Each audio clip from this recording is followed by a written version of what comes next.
Hello my dear YouTube family, कैसा स्वागत है हमारे यूट्यूब चैनल इस कैटेगरी में। तो गाइज आज मैं आप लोगों को बताने वाला हूं कि अगर आप दूसरी आईडी से अगर अपना चैनल जो है चैनल जो है आप लोग सर्च करते हो तो वहाँ पे आप लोगों को जो है बहुत ही अच्छा फ़ायदा मिलने वाला है। क्योंकि गाइज अगर दूसरी आईडी से आप लोग सर्च करते हो अपना चैनल तो अपना चैनल का जो है वीडियो का ऊपर में आएगा। अगर ऐसा आपने दिन में 4 या 5 बार किया तो आपका जो है बहुत ही आपको जो है फ़ायदा मिलने वाला है।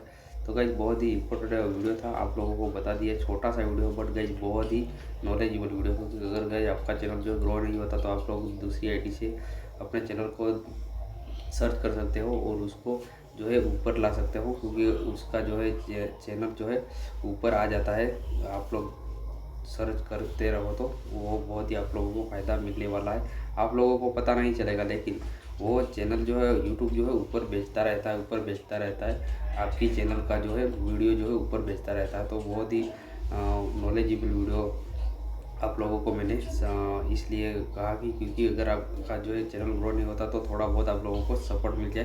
तो गाइज आप लोग ऐसे करके अपना जो है चैनल को थोड़ा सा बहुत ग्रो करवा सकते हो। तो गाइज चैनल पे गाइज नए हैं तो सब्सक्राइब करके बेल को प्रेस कर दीजिए, क्योंकि गाइज हम जो है यूट्यूब के रिलेटेड इस वीडियो लाते हैं। तो गाइज आज का इस वीडियो में बस इतना ही। तो मिलते हैं कुछ नया अच्छा लेकर के अगली वीडियो में। तो गाइज तब तक के लिए जय हिंद, वंदे मातरम।